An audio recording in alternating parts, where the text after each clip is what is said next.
So today I am trying to reverse engineer the swift collapse of the Liz Truss government. So it was opened on the 6th of September 2022 at 12 p.m. in London, and she resigned on the 20th of October. So this was suggested to me by a long-time subscriber, so thank you very much. Sorry it took so long. K2 is in the first house, and this is an afflicted ascendant. And this is poor for the overall health of the chart. And it can mean that, you know, it's likely to fall apart or be sick, if you will. And not only that, the ascendant is afflicted by Saturn, which creates doubt and obstacles to the way the entity is perceived. Serious, slow, stagnant, and pessimistic. And the first ruler is Venus, and it goes into Leo, where it was weak, slightly combust, and, you know, it burns Venus and weakens its strength. And the first house ruler having problems like this, it is so problematic for the health of the chart. So that's an extra point, and it can show that there's problems with others taking the government seriously as well. The will and characteristics of this government are outshined by the sun, which is clearly something other than the leader. In Leo, I always say that this is royalty and the rich in general, and billionaires. And billionaires did not like Truss because her government was going to essentially crash the economy, mess with the traders, the banks, and bring those rich people down a peg and give them competition. And in truth, what happened when the pound value dropped is that traders stopped investing in the pound. They lost faith in our currency, and then, you know, it of course bounced back like it always would. But the sun is overall quite strong, and the government kept on as it believed in its cause, and they battled to the bitter end, I believe. And the sun is really strong, so this is good for power and balanced authority, but she wasn't given much of a chance. And you could even say that in the 11th house, the power went to different groups. And I remember being quite alarmed that foreign leaders came out and criticised our newly stated leader.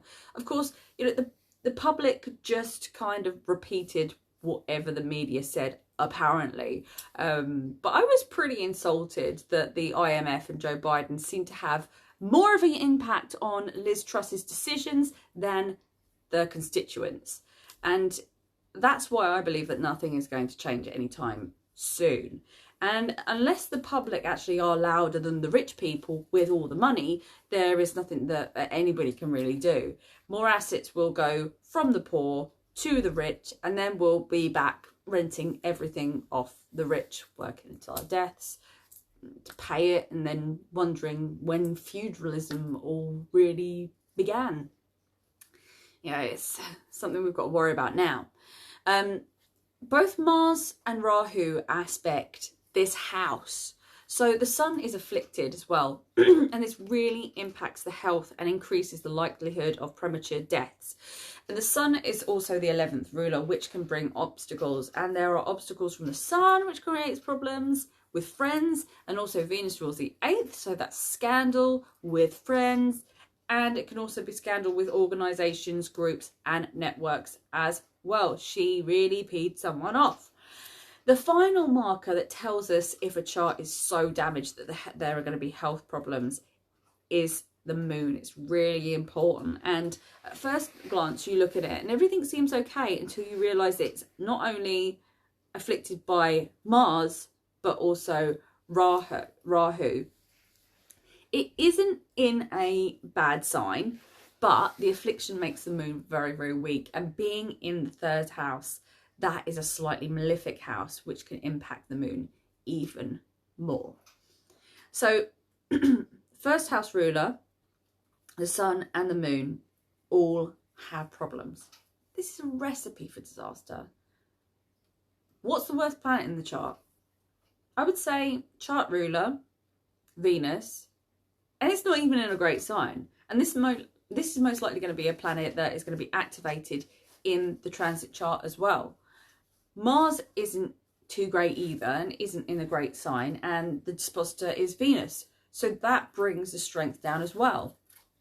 And before we move on, I just want to look at the other planets that are strong. So Mercury is in its own sign and it's in the 12th. There was a clear communication with this government and it was very good at negotiating. Being in the 12th house, this government actually could have really improved crime, foreign affairs, public welfare, helped the elderly, and she could have done well to counter the debt.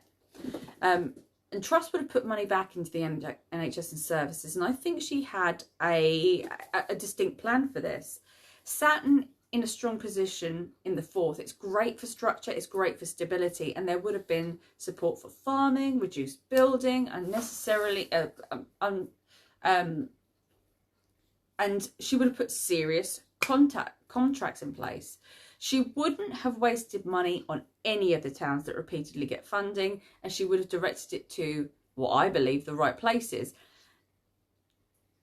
I mean, the favourite constituents, so what point am I trying to make? What I'm trying to say is the favourite constituents and the favourite towns continually get the same money and the same revitalisation of funding. I live somewhere where they revamp the town every 5 years and it's still not very nice. They're just wasting money.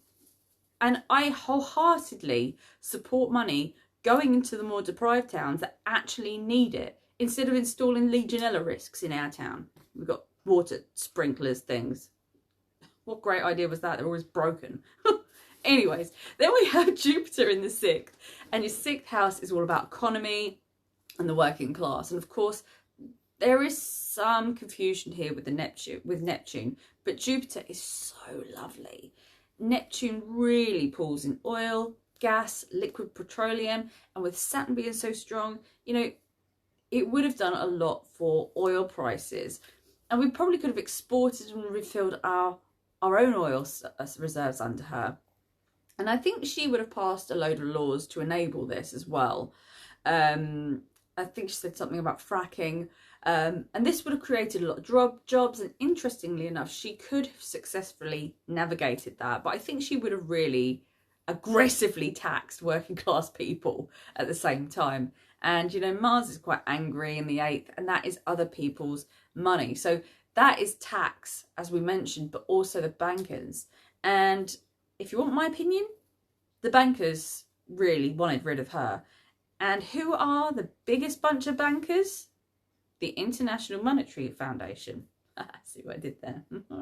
And it was always going to be one of these lot that publicly criticised her because they needed a powerful person to bring her down. Why?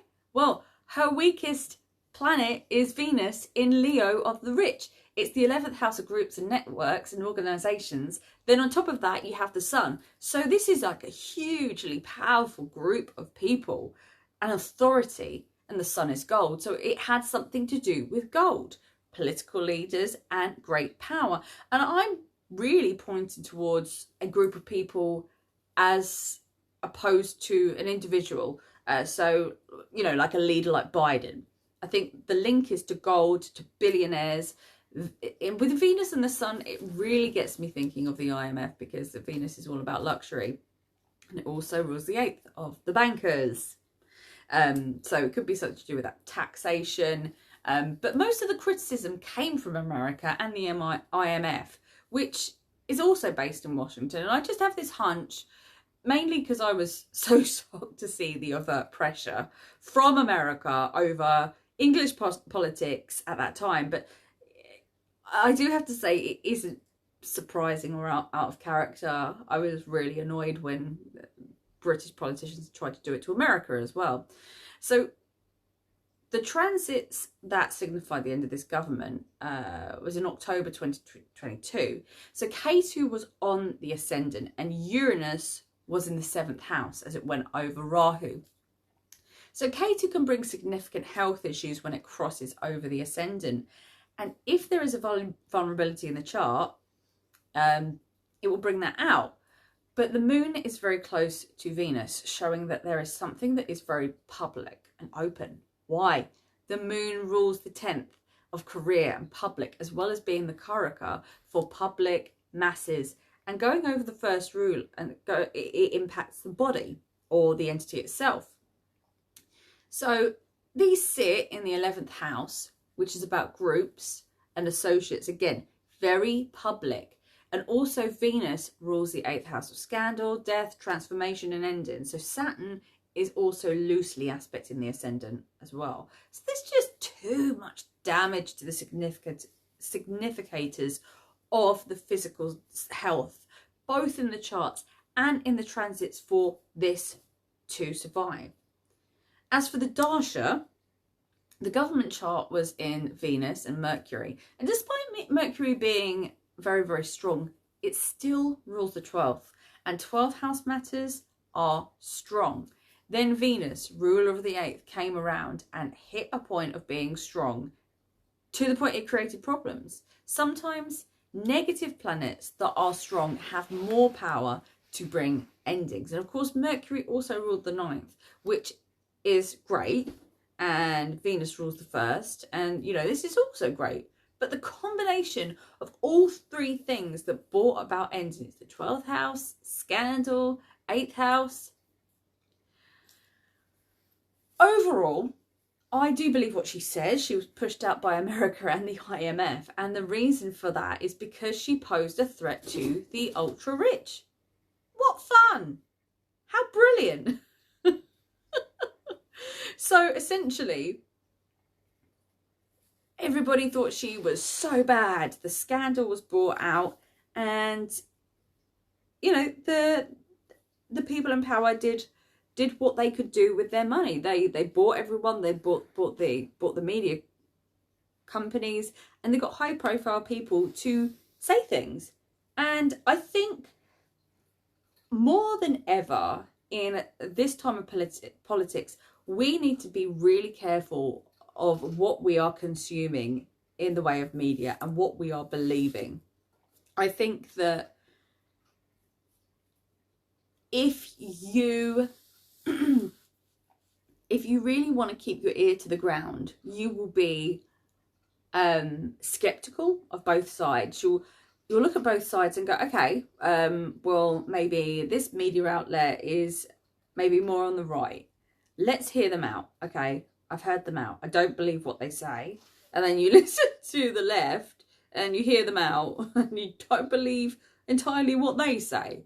But I think there's smatterings of truth that exist in both of them. But what is the main goal?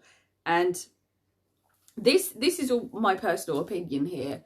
I think one of the most dangerous, rich groups of people with the ultimate power are your social media guys. Mark Zuckerberg, I almost said Wahlberg. Mark Zuckerberg, Elon Musk, and whether or not you think that they have got good intentions or not, I do think that's irrelevant, because if they have so much power to change how people think at a drop of a hat, I think that's dangerous. I think that's incredibly dangerous, and we have to start making our own opinions. But yeah, I'm gonna stop saying my own opinions. But yeah, especially as I'm talking on a social media site, ripping not the guys that own I don't know who owns YouTube, but yeah, I think we've got to be very, very careful of these social media and news outlet people who have great power and have the ear of the government. You know, are they actually representing us? But anyways, thank you very much for watching. I'm sorry to blurt out my opinion. I'll probably edit all of that out. But thank you very much. Bye.